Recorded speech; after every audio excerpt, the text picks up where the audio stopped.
Irmãos queridos, vamos ao texto sagrado. Livro histórico de Esther. Chegamos nesta tarde ao capítulo de número 8. Eu certamente estive, irmãos, com um homem de Deus, na viagem que fiz. Mark Dever é um cristão de leitura e oração. É um pregador fiel do Evangelho. É um pastor que cheira a ovelha. É um homem dedicado à formação dos novos pastores. Apesar de tudo isso, o que mais me chamou a atenção foi o que ouvi de sua esposa em um almoço. Enquanto estávamos ao redor da mesa, um colega meu lhe dirigiu a palavra perguntando-lhe: como é ser casada com este homem de Deus? De bate pronto ela disse: é muito difícil, pois ele é muito dedicado à obra de Deus, está sempre envolvido com a igreja local, e minha casa está sempre repleta de jovens aspirantes ao ministério. Mas ela continuou, e isso foi muito bonito: ele sempre para por mim.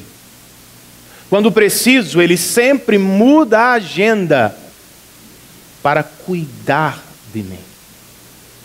Você tem alguém que faz o mesmo por você? Você tem alguém que para lhe dar atenção, para oferecer-lhe cuidado e proteção em dias de necessidade? Claro que tem. Seja você casado ou não, se você é um cristão, Deus está sempre pronto a parar para cuidar de você. De verdade, o nosso Deus não muda. Por natureza, Ele é imutável.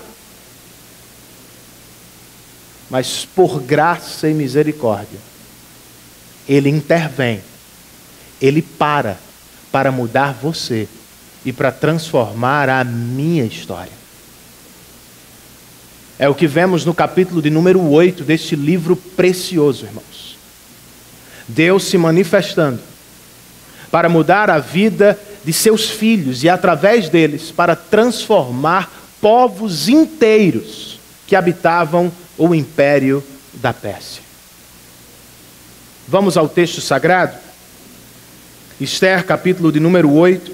Para começar, nós vamos ler apenas o verso de número 3.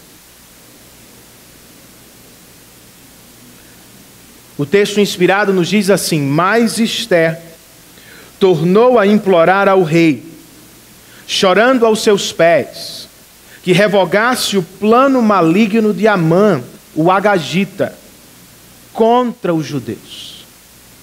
Vamos ao Senhor em oração mais uma vez? Pai, muito obrigado pela rica oportunidade que tenho de voltar à igreja que o Senhor me confiou e de encontrá-la sob o teu cuidado e a tua proteção.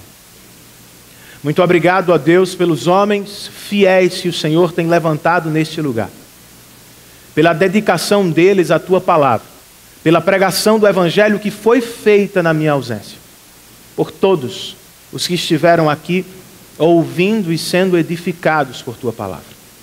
Senhor, muito obrigado por este texto sagrado, que apesar da distância histórica, fala de maneira tão poderosa aos nossos corações. Faz isso outra vez nesta tarde, Jesus. Espírito Santo, eu preciso da tua assistência. Eu quero falar e aplicar a tua palavra sob a tua direção e autoridade. E eu quero ver, Senhor, pela influência do teu Espírito, meus irmãos e o meu coração transformados para a glória do Senhor. Glorifica o nome de Jesus Cristo, ó Espírito Santo, pois é no nome dele que nós oramos. Amém.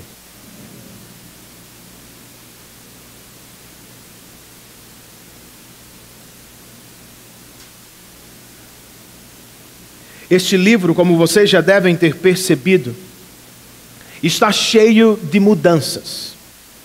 Tome, por exemplo, a cadeira ou o trono da rainha da Pérsia.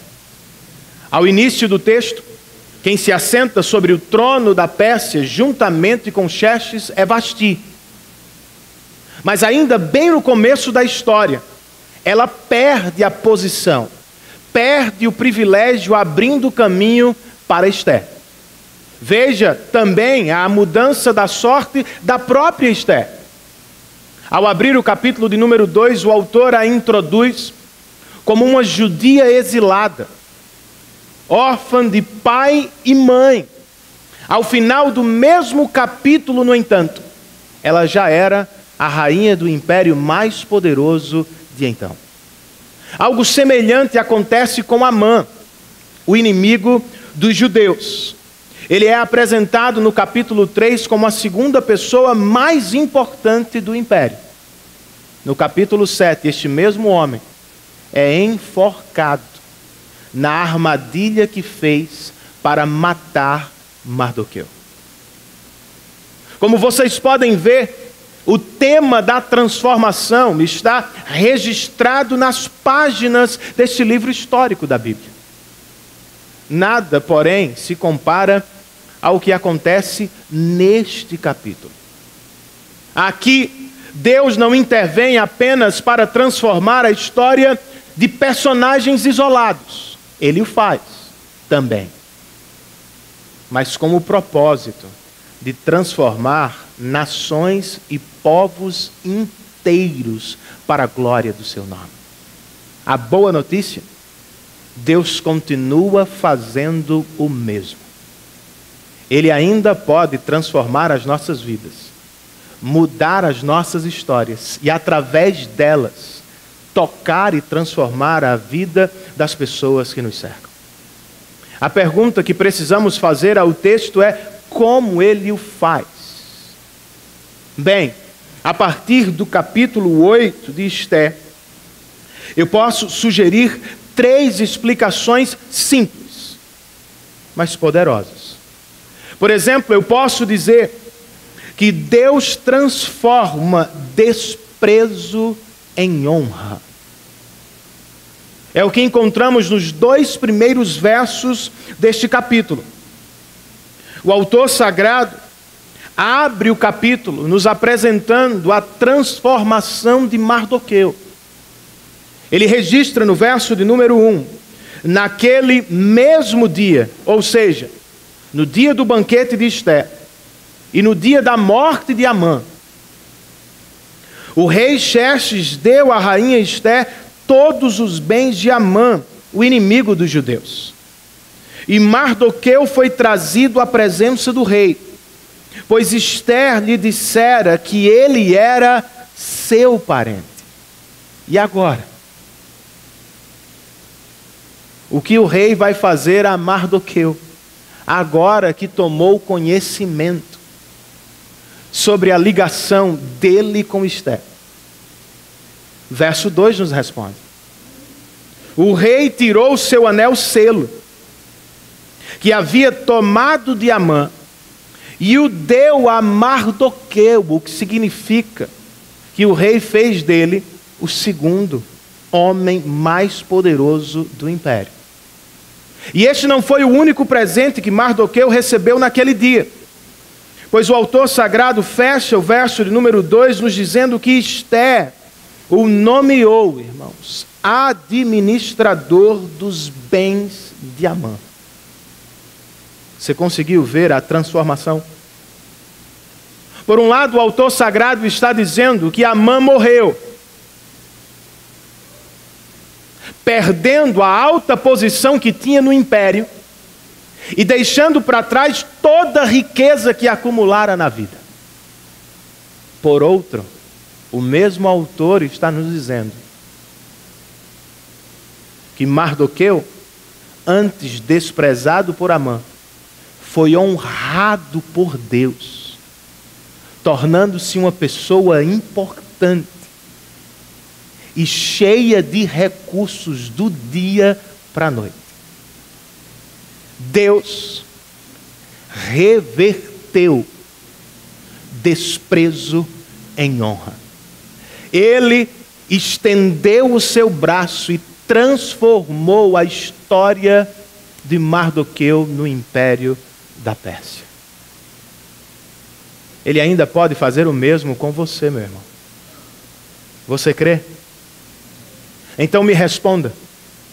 Por que tememos tanto, se cremos assim? Por que temos tanto medo dos homens?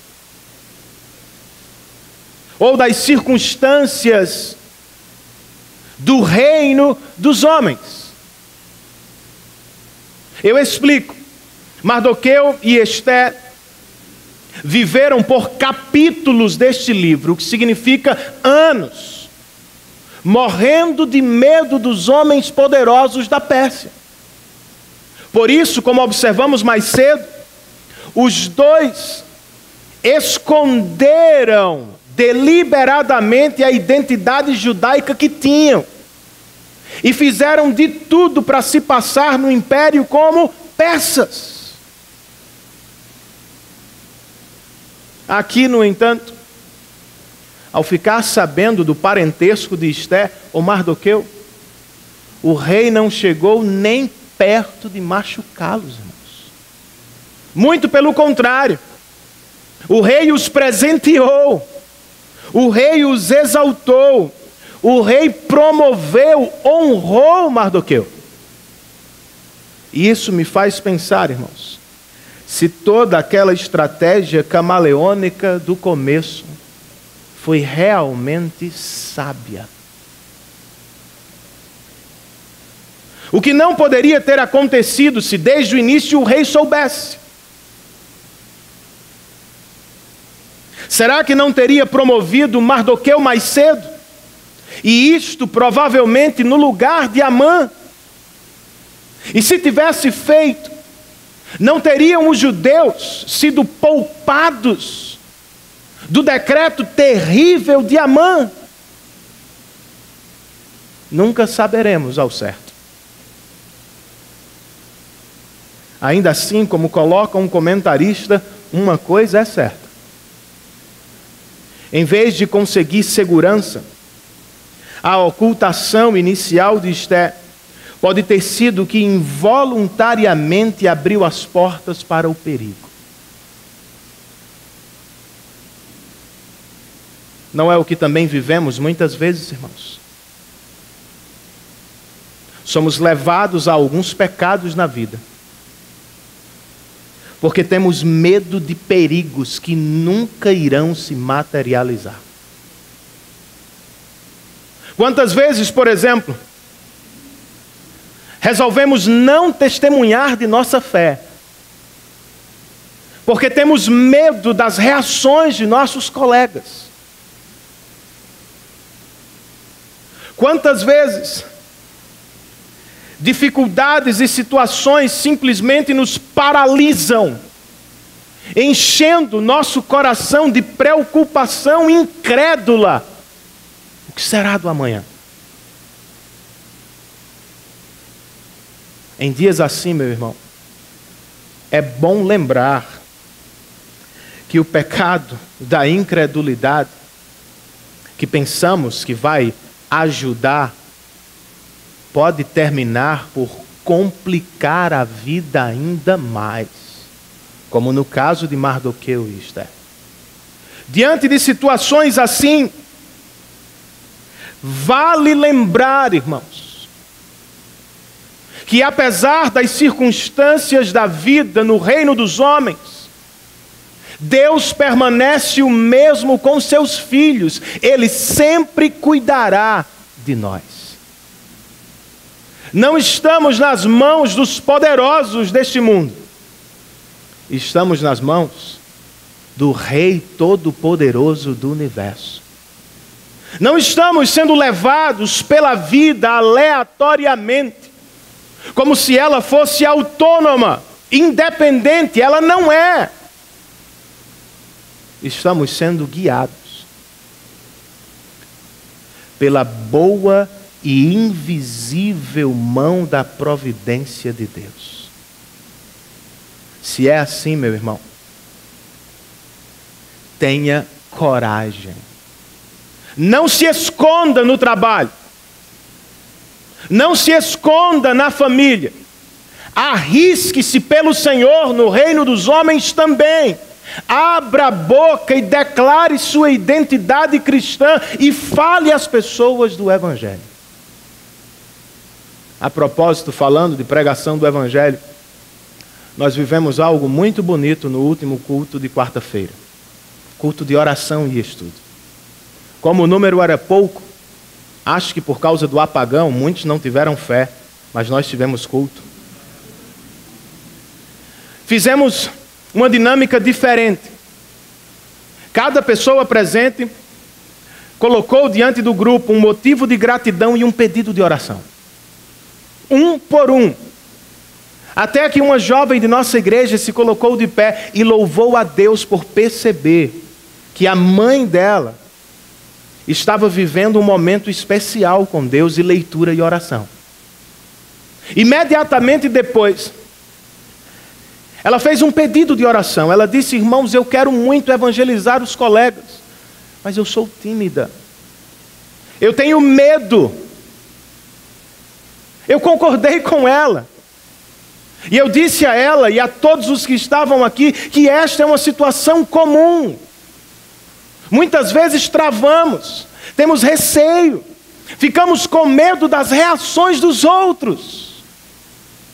Mas vocês se lembram do que a igreja de Atos fez quando queria pregar em meio à perseguição religiosa da época? A igreja orou, Deus a atendeu e a encheu de coragem e intrepidez. Foi o que fizemos quarta, é o que precisamos fazer hoje, é o que você deve fazer amanhã ao se levantar. Ore ao Senhor por coragem santa, por força espiritual, por intrepidez para ir ao seu trabalho tendo-o como um campo missionário. Deus cuidará de você. Deus cuidará de nós, irmãos, como fez, por exemplo, com Mardoqueu no Império da Pérsia. Ao seu tempo, Deus humilhou Amã e honrou este homem de Deus. Não foi o que ele fez conosco também em Cristo Jesus? Deus não apenas nos libertou da condenação do pecado, irmãos.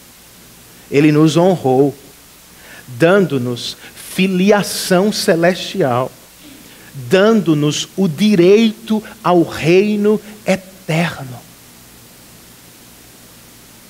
Mas e se Ele fizer o mesmo conosco diante dos homens? E se Ele resolver honrar você no trabalho? E se Ele resolver engrandecer o que você faz no reino dos homens?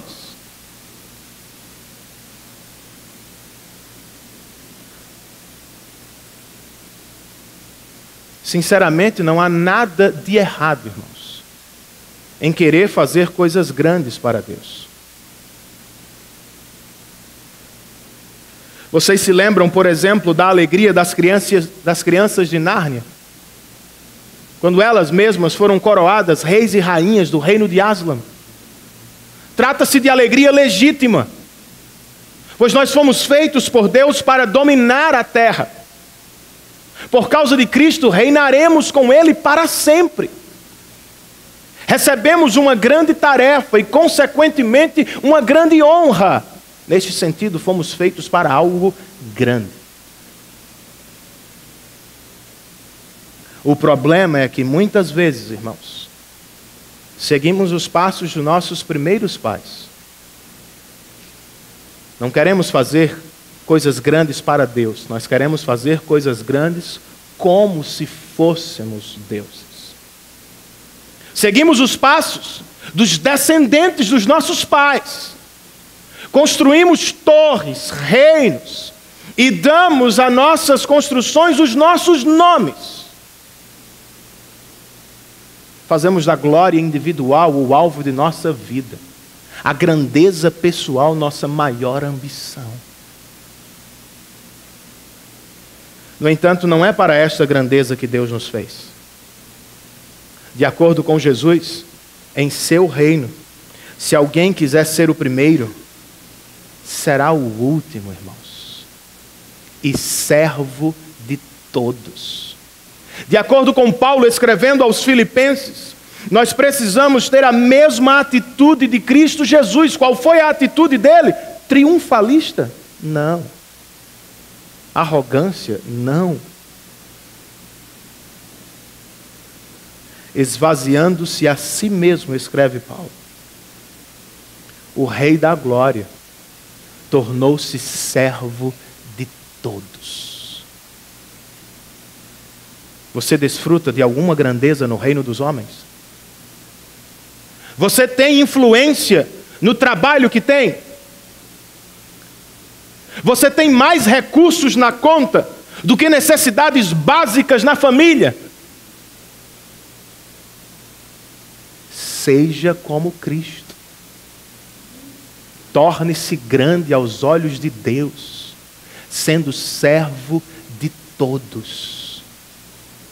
Foi por isso que Deus lhe permitiu a aprovação no concurso.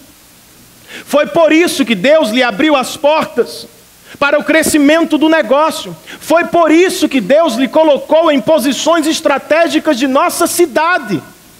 Não foi somente para lhe dar uma vida tranquila e confortável. Foi muito mais para que os seus dons, talentos e recursos estivessem a serviço de todos, principalmente de seus irmãos na fé. Posso ouvir um amém, irmãos? Deus, portanto, pode transformar as nossas vidas e histórias ainda hoje. A partir do texto, eu posso dizer também que Deus transforma maldição em salvação. Antes de falar da transformação do decreto de Amã propriamente, eu quero que você veja no texto a transformação da rainha Esther. Vocês se lembram que no capítulo 5 ela se aproximou de Xerxes tremendo de medo, cheia de cuidado. Algo mudou, irmãos, no coração dela. Ela não parece a mesma mulher, pois no verso de número 3, o autor sagrado registra que ela tornou a implorar ao rei. Só que desta vez ela fez chorando aos seus pés. De novo, então, Esther se aproximou do rei. De novo, o rei lhe estendeu o cetro de ouro. E quando finalmente abriu a boca para fazer o pedido, embora ainda tivesse muito respeito pelo marido e rei da Pérsia, não havia mais em seus lábios tremor, frieza ou estratégia calculista. Abertamente ela disse o que queria no verso 5. Terceira linha do verso. Eu quero que se escreva uma ordem, ó rei, revogando as cartas de Amã. Pois, verso de número 6, irmãos. Como suportarei ver a desgraça que cairá sobre o meu povo? Como suportarei a destruição da minha própria família? Ela pode ter passado os primeiros anos no palácio, vivendo de maneira egoísta e solitária. Pode ter achado consigo mesmo: Deus me abençoou e isto é tudo. Algo aconteceu no coração dela. Ela foi liberta da prisão do palácio e passou a ver o palácio como um instrumento de Deus para a bênção de todo o seu povo. Ela não pode ficar tranquila em seus aposentos, quando sabe que o decreto de Amã ainda está em vigor e que vai, portanto, ceifar a vida de muitos de seus familiares. A rainha foi transformada, irmãos. O rei, porém, parece o mesmo, pois, como se estivesse chateado com alguma coisa, ele responde a Ester no verso 7, mandei enforcar Amã, e dei os seus bens a Ester, porque ele atentou contra os judeus. É quase como se estivesse dizendo, eu já fiz o que podia. Você quer mais o quê? Eu matei o camarada. Eu dei a riqueza dele à sua família, tá bom. Não, rei. Minha família vai morrer. Meu povo está sob este decreto de maldição de Amã. O que poderia ser feito, irmãos? O edito da Pérsia ou o decreto do rei não podia ser revogado. Um novo decreto, no entanto, podia ser escrito. É o que o rei faz. Na verdade, é o que ele manda Mardoqueu fazer. E como da primeira vez, verso de número 9, os secretários do rei foram imediatamente convocados. A diferença aqui é que eles não atendem mais às ordens de Amã. De acordo com o mesmo verso, eles escreveram todas as ordens de Mardoqueu. Como da primeira vez, os mensageiros do rei saíram às pressas, carregando o decreto. A mudança aqui é que, segundo o verso 10, parte final, os mensageiros de Mardoqueu saíram montados em cavalos velozes. O primeiro decreto convocava os persas a estarem prontos para matar os judeus. O segundo decreto também convocava os judeus, verso 13, parte final, a fim de que naquele dia estivessem prontos para vingar-se de seus inimigos.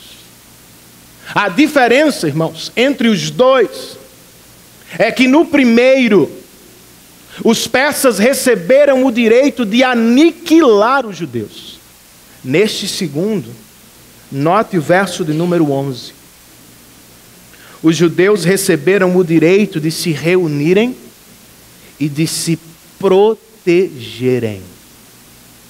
Ainda haveria guerra, luta entre povos, mas com limite. Os judeus deveriam atacar se fossem atacados. Deveriam proteger famílias, filhos e irmãos. Não atacar qualquer um e a qualquer hora. De toda forma, irmãos, um novo decreto foi escrito para a salvação dos judeus. Por trás das cortinas do teatro da Pérsia, Deus estava transformando a maldição de Amã em uma grande e poderosa salvação. Não é o que Ele fez com você, meu irmão? Não é o que Ele fez conosco, irmãos? Embora infinitamente diferentes, o rei da Pérsia e o rei do universo têm algo em comum. Eles não podem revogar os decretos que escrevem. Como Xerxes, Deus também baixou um primeiro decreto, irmãos. Ele disse, por exemplo, em Êxodo, que não deixaria de punir o culpado. Por meio do profeta Ezequiel, muitos anos depois, ele repetiu: aquele que pecar morrerá. E fazendo eco com os profetas do AT, o apóstolo Paulo registra em Romanos capítulo 6, o salário do pecado é a morte. Trata-se de um decreto imutável de Deus. Por isso muitos morreram no dilúvio de Noé. Por isso, todos morreram com a destruição de Sodoma e Gomorra. Foi por isso também que cidades inteiras de Canaã caíram sob a espada de Josué.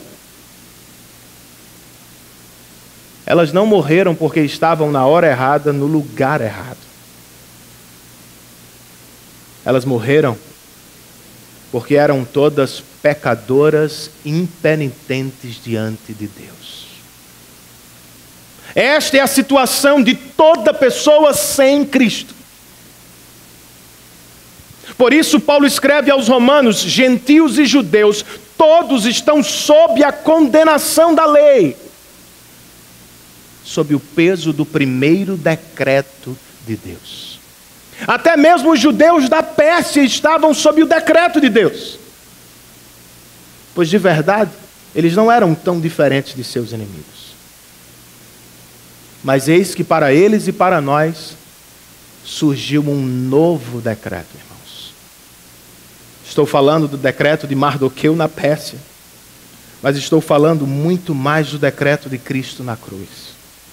O decreto de Mardoqueu salvou parcialmente os judeus da Pérsia. O novo decreto de Cristo nos salvou definitivamente na cruz do Calvário. Na Pérsia, por causa do novo decreto, os judeus receberam o direito de se protegerem.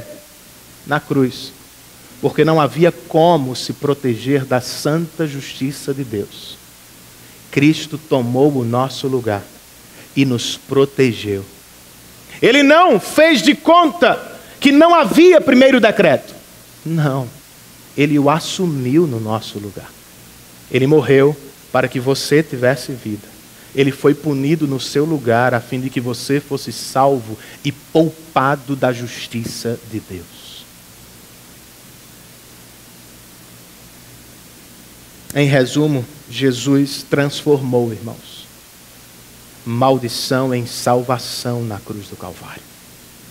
Qual deveria ser nossa resposta ao que Ele fez por nós? É claro que há inúmeras respostas, mas à luz deste texto eu queria destacar uma: guerra. Eu e você fomos salvos para fazer guerra. Não estou pensando no que Josué fez com Jericó, tampouco no que os judeus fizeram com os persas nos dias de Esté. Os tempos mudaram, irmãos. As armas também. Vivemos em uma época diferente da mesma história da redenção. Não lutamos mais com armas físicas, lutamos com armas espirituais. Ainda precisamos derrotar os nossos inimigos. Só que não usamos espada de bronze. De acordo com Paulo aos Efésios, usamos a espada do Espírito. Quando pregamos o Evangelho de Jesus Cristo aos pecadores,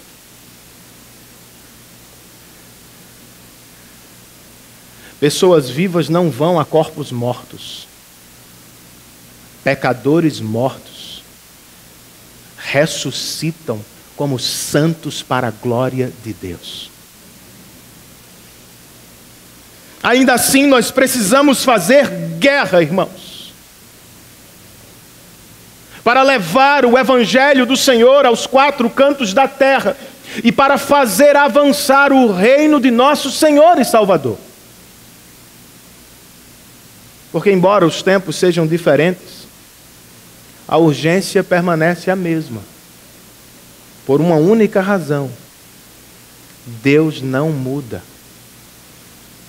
Seu primeiro decreto ainda está em vigor, e ele pesa sobre a cabeça de todo pecador sem perdão.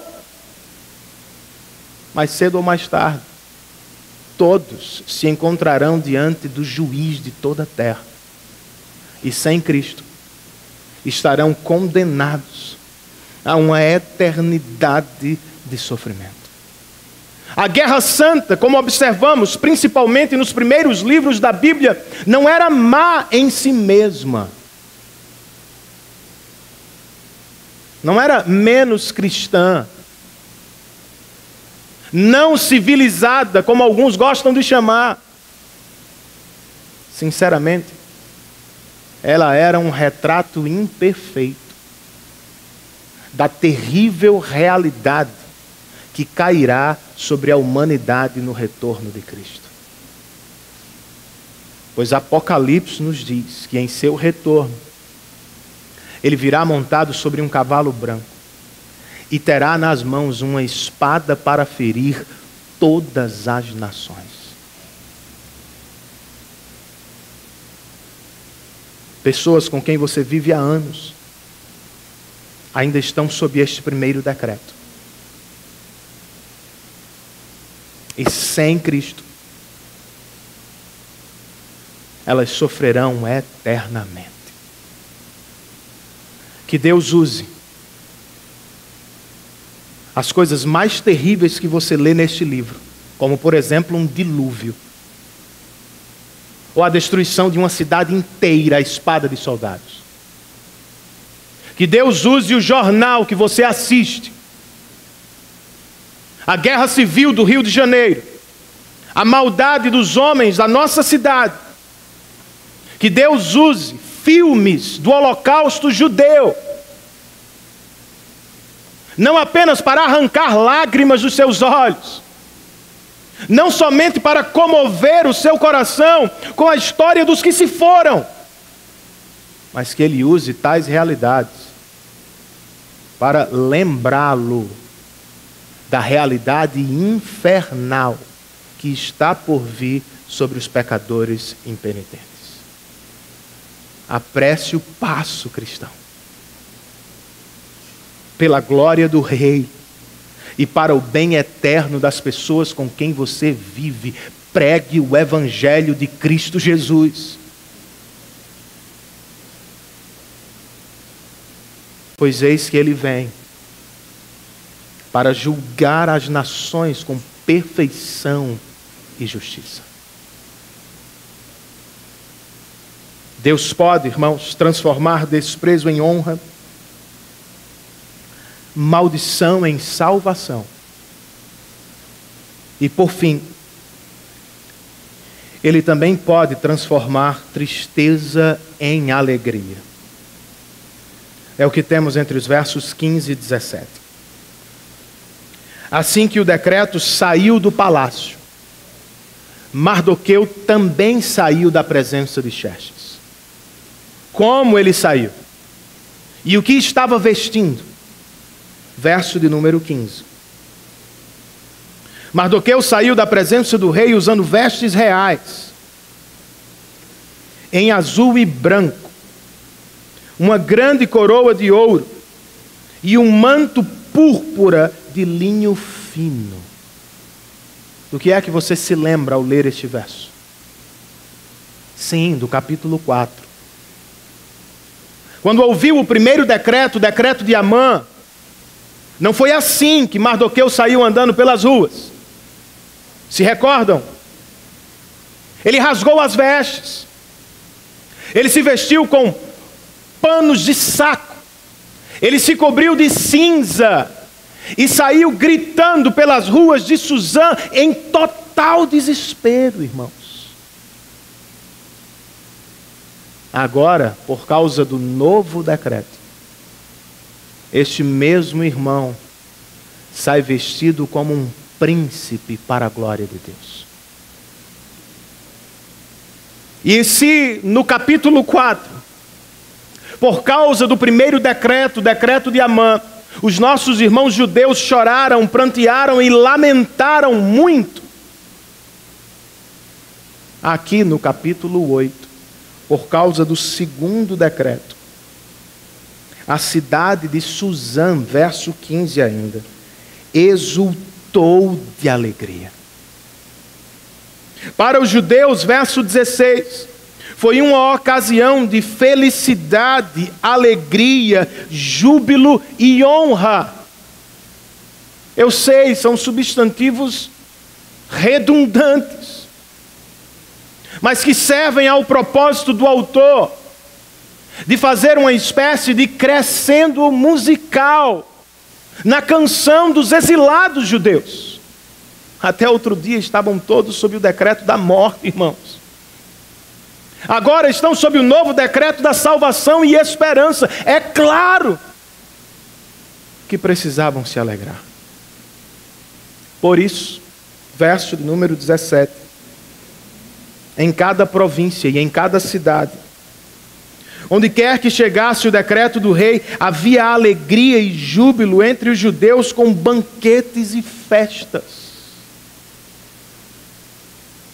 O choro e o jejum do capítulo 4 foram transformados em banquetes e júbilo. Louvado seja o Senhor por isso.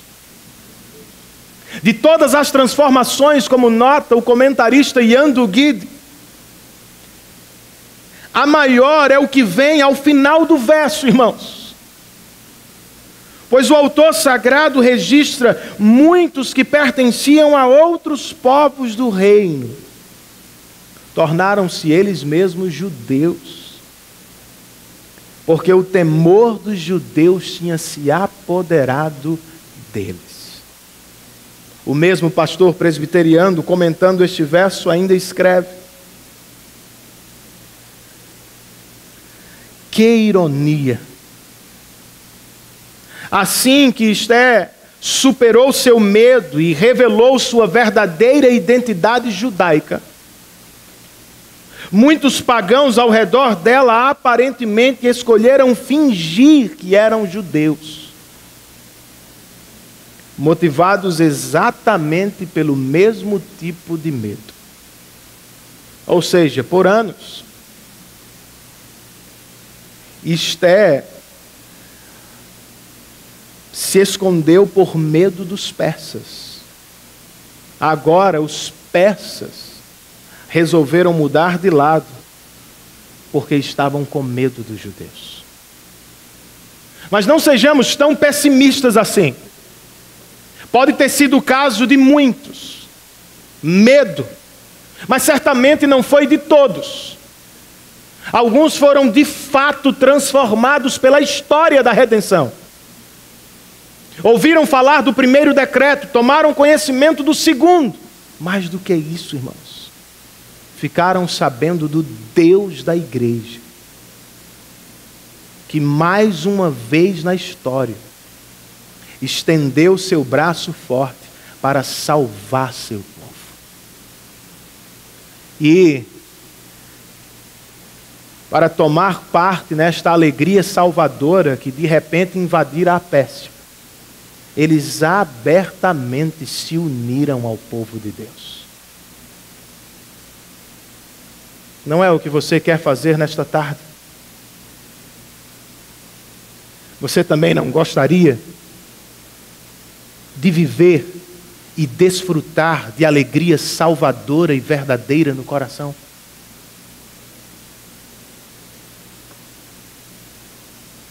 Muitas pessoas da Pérsia vão morrer no próximo capítulo. Só em Suzã serão 800. No império todo serão mais de 70.000. Cairão sob o juízo de Deus e serão julgadas para sempre. Muitas outras escaparam do mesmo juízo, porque se aproximaram do povo de Deus. A mensagem que salta deste texto é: você também pode escapar. Como, Renan? Na verdade, como qualquer um de nós aqui pode escapar de um Deus santo, perfeito e justo? Bem, Esther abriu mão de segurança, conforto e dignidade. Arriscou-se, aproximando-se do rei para pedir-lhe um novo e melhor decreto para os povos da Pérsia. Jesus fez algo maior, eternamente melhor por você. Ele deixou o palácio celestial, se fez carne e habitou entre nós, viveu de maneira reta e obediente até o fim, quando arriscou a própria vida por você. Na verdade, ele não a arriscou, ele a entregou. Ele foi à cruz do Calvário para morrer no seu lugar. Ele virá assim como um forte e santo guerreiro e acertará as contas com todos os pecadores. Antes, porém, ele veio como um cordeiro mudo, puro e imaculado. Não molhou as nossas vestes de sangue, molhou as próprias vestes, pois sem sangue, sabia ele, não haveria salvação por nós. Louvado seja o Senhor por isso. Ele veio para morrer por aqueles que eram seus, desde antes da fundação do mundo. Por isso a minha pergunta é: você é dele? Você pertence a ele? Você faz parte do povo dele? Não estou perguntando se você frequenta esta ou aquela igreja, se você se apresenta como evangélico ou católico. Eu estou lhe perguntando se no seu coração você tem certeza de sua filiação a Deus. Se você sabe que nasceu de novo, que em seu coração pecados estão morrendo e desejos por adorar a Deus estão crescendo. Se você ainda não tem esta certeza, aproxime-se hoje dele e assuma um compromisso com o povo dele. Compromisso com o povo dele também é instrumento de segurança para os nossos corações. Mas se você já é parte do povo dele, veja aqui neste texto um exemplo simples, mas poderoso de evangelismo, irmãos. Do que é que eu estou falando? De alegria transbordante. Os irmãos judeus, que antes foram às ruas chorando e lamentando, agora fazem o mesmo, gritando de alegria. O som das canções chegou às casas vizinhas, e pessoas dos trabalhos foram atraídas ao povo de Deus, irmãos. Não deveríamos nós cantar alegremente muito mais do que eles? Muito mais? Como assim, Renan? Embora ainda vivamos no mesmo mundo deles, mundo hostil, perigoso e instável, irmãos. O que Deus fez por nós na cruz do Calvário é eterno e imutável. O decreto de salvação do Senhor jamais será revogado. O que Ele disse e fez por você não pode ser alterado. Por isso Paulo diz aos Romanos: para aqueles que estão em Cristo, já não há mais condenação. Nada, nem ninguém neste mundo ou criação de Deus poderá nos separar jamais do amor de Deus revelado em Cristo Jesus. Por causa desta boa notícia do Evangelho, irmãos, nós deveríamos estar em festa todos os dias. Pois a vida vai oscilar. Você terá saúde, não terá saúde. Será aprovado, não será aprovado. Será lembrado, será esquecido. Será aplaudido, será desprezado. A vida vai ser assim. O amor de Deus por você, porém, permanece estável. Ele é o mesmo. Ontem, hoje e será para todo sempre. Como não cantar alegremente a este Deus por isso? Como não louvá-lo diariamente pelo que Ele fez por nós na cruz do Calvário, irmãos? As pessoas do seu trabalho veem esta alegria. As pessoas da sua família percebem mudança no seu humor por causa do Evangelho. Você é feliz, como cantamos, em Cristo e por causa dele, apesar das circunstâncias da vida? Todos vamos transbordar amanhã de uma maneira ou de outra. Disse isso algumas semanas atrás. Pessoas vão falar do futebol. Espero que eu fale da vitória do São Paulo. Outras vão falar da viagem que fizeram, da comida que provaram, das conversas que tiveram. Cristãos, será que vamos transbordar também do Evangelho de Cristo Jesus? Eis aqui uma dica para você que quer evangelizar. Antes de fazê-lo lá fora, faça aqui dentro no seu coração. Pregue para si mesmo. Esteja regularmente em sua igreja local. Escute o Evangelho, leia o Evangelho, cante o Evangelho, fale o Evangelho. Lembre-se diariamente de onde estava, de como estava, sob que decreto você vivia antes. Lembre-se agora de quem você é, de como você está e sob que novo decreto você vive. Faça este caminho uma vez, duas, três, 10.000 vezes. Jamais se esqueça. Você estava condenado à morte eterna. Por causa de Cristo Jesus, você está rumando à glória celestial. Você era desprezado e estava esquecido, condenado ao inferno. Por causa de Cristo, você é amado do Pai. Lembre-se disso. Encha o coração do Evangelho. E naturalmente, você vai transbordar o Evangelho às pessoas com quem vive. Vai falar dele com naturalidade, com paixão. Vai se portar de maneira digna do Evangelho. E as pessoas vão entender. Você não precisa de 3 pontos. Não precisa de teologia.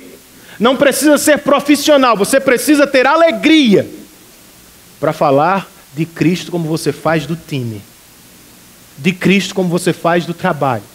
De Cristo muito mais do que qualquer outra coisa ou pessoa desta vida. Antes de terminar, porém, irmãos, me permitam fazer um alerta sobre a alegria desta vida. Os judeus estão muito alegres. Vocês viram aqui. Mas há uma coisa muito curiosa no texto. Em nenhum momento eles mencionam o nome de Deus.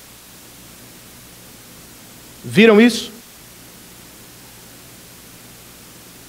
Há felicidade, há gozo, há alegria, há júbilo, há canções, há gritos de alegria. Ninguém fala de Deus. Pode ser um artifício literário, eu confesso. Pode ser a escolha do autor por escrever acerca de Deus de maneira indireta em um mundo hostil e perigoso. Pode ser. Ainda assim é estranho, irmãos. Pois como escreve um comentarista, parece que houve grande alívio pelo fato de o desastre ter sido evitado. Mas muito pouco louvor genuíno para aquele que evitou o desastre. Não fazemos o mesmo às vezes? Quando a vida vai mal, nós somos rápidos demais para dar lugar à ansiedade e ao desespero. Lentos demais para correr à presença de Deus em oração. Por outro lado, quando a vida vai bem, irmãos, somos velozes para celebrar as coisas que conquistamos. Mas com frequência nos esquecemos do doador de onde tudo veio. Por isso o pastor John Piper, comentando o Salmo de número 23, escreve: os vales sombrios podem ser muito melhores do que os pastos verdejantes. Ele explica: em tempos de paz e prosperidade somos tentados a falar muito sobre Deus. Mas é em tempo de escuridão e dificuldade que somos forçados a falar com o próprio Deus. Está alegre, irmão? Você tem saúde. As coisas estão dando certo. As portas de emprego se abriram para você. Você passou no concurso, Deus lhe permitiu filhos, sua família cresceu, você casou. Glória a Deus por tudo. Mas não confunda as coisas. Nenhuma dádiva de Deus pode ser melhor do que o próprio Deus. Tudo que você tem deve servir ao propósito maior de redirecionar o seu coração para Ele.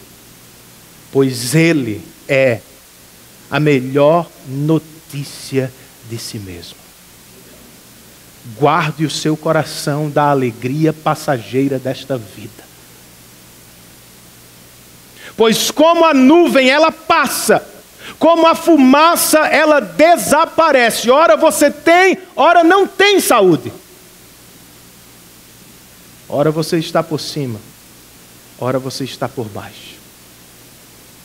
Ora você tem 4 filhos, como ouvimos, do autor da canção Sou Feliz. Ora todos se vão. Ainda assim, estranhamente, nós podemos ser felizes no Senhor, por causa dEle e para a glória dEle. Como é ser casada com este homem de Deus? Perguntou o meu colega, a esposa de Mark Dever. E ela respondeu, é difícil, pois ele é muito dedicado à obra de Deus e está sempre envolvido com a igreja local e com a formação de novos pastores. Mas ele sempre para por mim. Ele sempre muda por mim. Foi parte da resposta dela que eu coloquei para vocês ao início da mensagem. Eu segurei a segunda e melhor parte. Pois ela continuou sua resposta dando-nos um exemplo. Ela nos disse, eu estou lutando contra um câncer. E recentemente Mark me perguntou, amor, você quer que eu deixe a igreja para cuidar somente de você? Antes que ela pudesse dar qualquer pitaco, ele continuou. Pois eu sei que para esta igreja, Deus tem muitos outros pastores. Para você, só há um só esposo. Sou eu. Por mais belo, irmãos, e tocante que seja o testemunho, eu fiquei muito tocado pelo que eu vi. A disposição de meu irmão Mark Dever não chega nem perto do que Cristo Jesus fez por nós na cruz do Calvário. Pois no caso do Salvador, não havia apenas disposição. Ele não disse que mudaria ou pararia. Ele de fato parou. Literalmente mudou-se.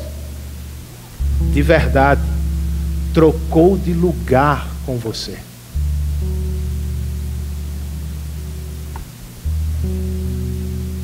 A fim de transformar seu destino eterno para sempre. Porque você também não muda nesta tarde? Porque você não cede à perseguição amorosa do Salvador? Porque você não se entrega aos cuidados dele de uma vez? Porque não para de lutar, de fugir? Porque não confessa que é mesmo um pecador insuficiente em si mesmo e carente dele? Cristão, por que você quer dar uma de durão? Por que você insiste em viver de maneira independente? Aproximemo-nos todos de Cristo nesta tarde. E sejamos, pela primeira ou 10ª vez, transformados para a glória dele e a alegria espiritual de nossos corações. Fiquemos de pé, irmãos, e terminemos em adoração ao Senhor com esta bela canção. Senhor, concede-nos esta dádiva espiritual. Restitui-nos, como pediu Davi, a alegria da tua salvação. Apesar das circunstâncias, dos temores, dos medos, das adversidades, das incertezas do reino dos homens, concede-nos nesta tarde, Senhor, alegria espiritual no Senhor. Que outra vez o nosso coração cante alegre sobre o teu evangelho. Que mais uma vez a nossa alma encontre gozo espiritual em Cristo. Estávamos perdidos, Senhor, mas fomos achados. Vivíamos sobre o primeiro decreto da condenação. Cristo o assumiu no nosso lugar e nos deu o decreto da maravilhosa salvação. De modo que as coisas seguirão mudando. Os homens mudarão, as circunstâncias mudarão, mas o teu amor por nós permanecerá o mesmo, Senhor.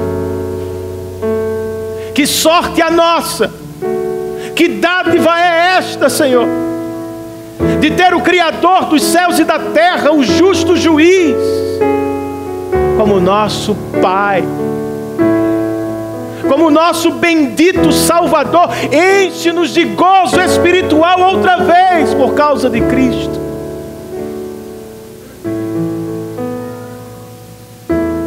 Transforma-nos à semelhança dele, Senhor. Nos dá amor por ele, porque ele nos amou primeiro. Quer sejamos ou não honrados perante os homens, quer tenhamos mais ou menos do que os nossos vizinhos, que sejamos felizes. Nós temos a Cristo. Tu és a pérola mais preciosa de nosso coração. Leva-nos, Senhor, em paz aos nossos lares. Nos dá uma semana alegre, feliz, jubilosa. Que pessoas do trabalho vejam a alegria. Que esposos e esposas notem a alegria de seus cônjuges. Que filhos e pais vejam a alegria transbordante do Evangelho em nós. E que em tudo o teu nome seja conhecido e glorificado. É o que nós te pedimos, Senhor. Em nome e por causa de Cristo Jesus. Que o amor de Deus nosso Pai, que a graça de nosso Senhor e Salvador Jesus Cristo, que a comunhão, o poder, a presença e o cuidado do Santo Espírito de Deus estejam sobre todos nós. E todos nós, em uma só voz, dizemos: Amém. Que Deus nos abençoe, queridos, em Cristo Jesus.